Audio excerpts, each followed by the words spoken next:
Hey everyone, today's story is about something special.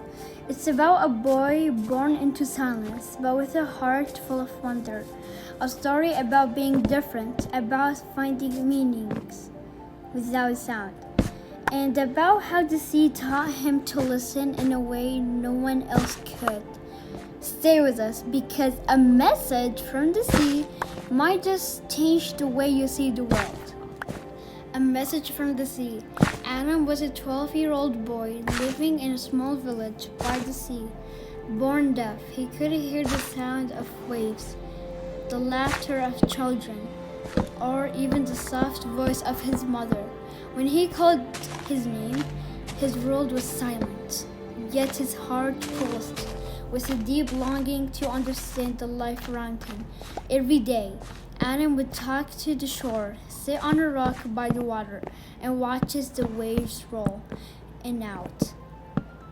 He couldn't hear them crash, but he only could feel something alive in their rhyme, as if the seas were telling a story only he could sense.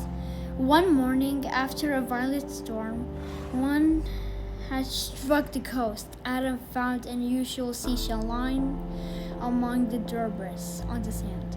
It wasn't like the others. It was large, translucent, and oddly shaped like a human ear. Intrigued, he pressed it gently against his cheek.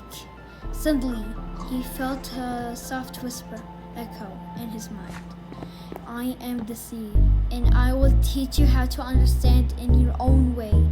A shiver ran through him, not of fear, but wonder. It felt like the ocean had opened a secret window into his soul.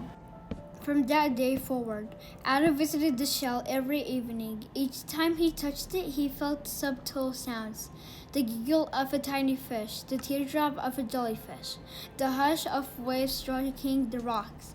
He wasn't hearing, but he was sensing deeply. He began to understand emotions through silent cues. A glance, a movement, a pause. He could feel joy in someone's smile, sorrow in the weight of their shoulders, and kindness in the way hands reached out. He wasn't just listening, he was connecting.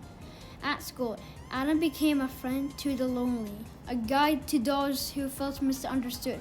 He taught others that being different wasn't weakness, it was a gift.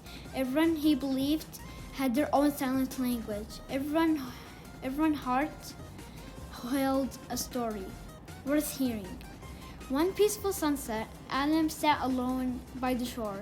He held the seashell in his hands, smiled gently, and whispered, "Thank you for teaching me how to listen in silence." He placed the shell back on the sand and traced these words with his finger.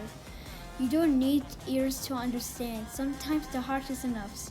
And as the waves came back and went, Adam no longer felt alone, for go deep inside. A voice had awakened, and it will never go away and quiet again. Moral of the story: silence is not the end of understanding. It's the beginning of a new way to feel the world. Sometimes you don't need ears to hear. You just need a heart that listens. And that was the Adam story. The boy who listened without ears and feel the world with his heart. If this story touched you, don't forget to like, subscribe, and share. And follow with your friends for more stories like this. Your support means the world and helps me keep telling these beautiful stories. See you in the next one.